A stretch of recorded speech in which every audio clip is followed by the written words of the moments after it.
سعودی وزیر حج اور عمرہ ڈاکٹر توفیق الربیہ نے کہا کہ حج اور عمرہ خدمات کے لیے نسخ ایپ کو بہتر اور معیاری بنانے پر کام کیا جا رہا ہے۔ سبق ویب سائٹ کے مطابق ایپ کو بہتر بنانے کے لیے جو یوزر ہیں ان کی طرف سے تجاویز وصول کی جا رہی ہیں۔ انہوں نے کہا کہ نسخ ایپ کو معیاری اور حج اور عمرہ سے متعلق جامع اور آسان استعمال بنا رہے ہیں۔ واضح ہے کہ نسخ اپلیکیشن حج اور عمرہ کے متعلق اہم اپلیکیشن ہے جس کے ذریعے عمرہ اور زیارت کے لیے اجازت ناموں کا اجرا کیا جا سکتا ہے۔ اس کے علاوہ حج کی رجسٹریشن وغیرہ بھی نسخ ایپ کے ذریعہ ہی ہوتی ہے۔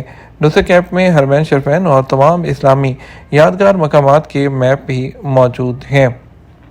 ایک ہفتے میں 22,000 سے زیادہ غیر قانونی غیر ملکی گرفتار کر لیے گئے۔ سعودی عرب میں گزشتہ ہفتے 22,993 غیر قانونی تارکین گرفتار ہوئے ہیں۔ سعودی پریس ایجنسی کے مطابق یہ گرفتاریاں 3 اکتوبر سے 9 اکتوبر 2024 کے درمیان ہوئی ہیں۔ غیر قانونی تارکین کے خلاف کام کرنے والی کمیٹی نے کہا کہ کل گرفتار شدگان میں سے 14,269 اقامہ قوانین کی خلاف ورزی کے مرتکب تھے۔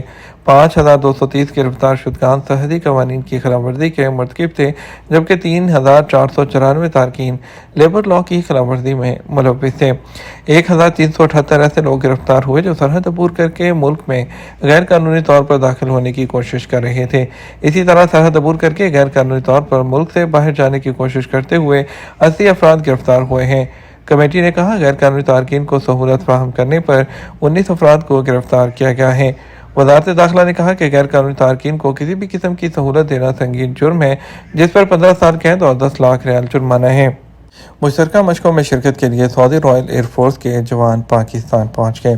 سعودی رائل ایئر فورس کے جوان سندھ شیلڈ 2024 مشقوں میں شرکت کے لیے پاکستان پہنچے ہیں۔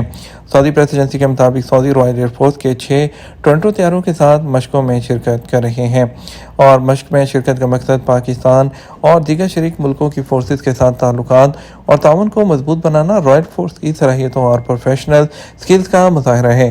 اس کے ساتھ فضائی اور معاون عملے کو غیر روایتی اور الیکٹرانک جنگی ماحول میں قیمتی جنگی تجربہ بھی فراہم کرنا ہے۔ سعودی عرب کے پاسپورٹ کے جنرل ڈائریکٹوریٹ نے پیمنٹ کے عمل کے بعد وزارت داخلہ کے الیکٹرانک پلیٹ فارم پر ابشر اور ابشر بزنس اور مقیم پورٹل کے ذریعے الیکٹرانک سروسز کے نفاذ کو مکمل کرنے کی اہمیت پر زور دیا۔ محکمہ پاسپورٹ نے واضح کیا کہ صرف سروس فیس ادا کرنے کا مطلب سروس کو نافذ کرنا اور مکمل کرنا نہیں ہے۔ محکمہ پاسپورٹ نے شہریوں اور رہائشیوں پر زور دیا کہ وہ پاسپورٹ دفاتر میں جائے بغیر اس کی الیکٹرانک خدمات سے استفادہ کریں۔ ان میں سعودی پاسپورٹ کے اجراء اور تجدید کی خدمت، رہائش کے اجراء اور تجدید کی خدمت، ایگزٹ کی خدمت اور ریٹرن سب ویزا، فائنل ایگزٹ ویزا، توسط سروس اور لین دین کی جو درخواستیں ہیں وہ جمع کروائی جا سکتی ہیں۔ ٹریفک قوانین کی خلاف ورزیوں میں جرمانوں میں 50% کمی کی آخری تاریخ میں 5 دن باقی۔ جمع ہونے والی ٹریفک خلاف ورزیوں کو 50% تک کم کرنے کی آخری تاریخ ہے اس میں صرف 5 دن باقی ہیں، جو کہ 18 اکتوبر کو ختم ہونے والی ہے۔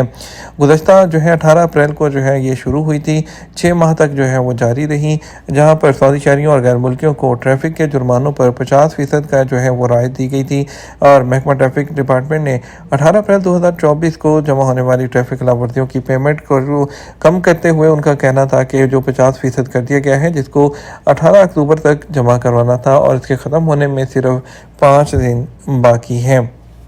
مشترکہ صحت کو برقرار رکھنے کے لیے سعودی صحت کے 5 رہنما اصول۔ سعودی ہیلتھ کونسل نے گٹھیا کے خطرے کے عوامل کو کنٹرول کرنے کے لیے 5 گائیڈ لائنز جاری کی ہیں۔ یہ ہر فرد کے معیار زندگی کو بہتر بنانے کے لیے کونسل کی بیداری مہم کے ایک حصے کے طور پر ہے۔ ان گائیڈ لائنز میں متوازن غذا پر عمل کر کے صحت مند وزن کو برقرار رکھنا، باقاعدہ جسمانی سرگرمیوں میں مشغول رہنا اور خصوصی ایکسرسائزز کے ذریعے جوڑوں کو چوٹ سے بچانا شامل ہے۔ اس بات کو یقینی بنایا جائے کہ کام کی جگہ وہ گرنے کے خطرے سے پاک ہو، اور مناسب آلات فراہم کیا جائیں جو جسمانی صلاحیت کے مطابق ہوں، اور سگریٹ نوشی سے پرہیز کیا جائے۔ ان سفارشات کا مقصد مشترکہ نگہداشت کی اہمیت اور انفیکشن اور چوٹوں کی روک تھام کے بارے میں آگاہی کو بڑھانا ہے۔ الہدیٰ روڈ ٹریفک کے لیے کھول دی گئی۔ روڈ سیکیورٹی فورس اس نے کہا کہ طائف کی الہدیٰ روڈ کو ٹریفک کے لیے کھول دیا گیا ہے۔ سبق ویب سائٹ کے مطابق موسلا دھار بارش کے باعث اور مسافروں کی سلامتی کے لیے الہدیٰ روڈ کو بند کر دیا گیا تھا۔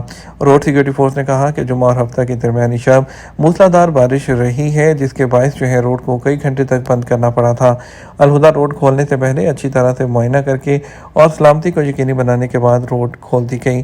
واضح رہے کہ الہدا روڈ میں بارش کے وقت لینڈ سلائیڈنگ ہوتی ہے، جبکہ گاڑیوں کے پھسلنے کے بھی خدشات رہتے ہیں۔ سعودی عرب میں ہفتے کو سونے کے ریٹ کیا رہے؟ سعودی عرب میں 21 کیرٹ 1 گرام سونا جو ہے وہ 280 ریال اور 35 سلانہ میں دستیاب رہا۔ 24 کیرٹ سونا 320 ریال اور 40 سلانہ اور 22 کیرٹ سونا 293 ریال اور 49 سلانہ میں دستیاب رہا ہے۔ یہ تو ہمارا اب تک کا نیوز بلیٹن۔ مزید اور اہم خبروں کے لیے ہمارا شام 6 بجے کا نیوز بلیٹن دیکھ سکتے ہیں۔ اس کے ساتھ ہم آپ سے اجازت چاہیں گے، ویڈیو کو لائک اور شیئر کیجیے گا۔ آپ کے قیمتی وقت کا شکریہ، اپنا خیال رکھیے گا۔ السلام علیکم۔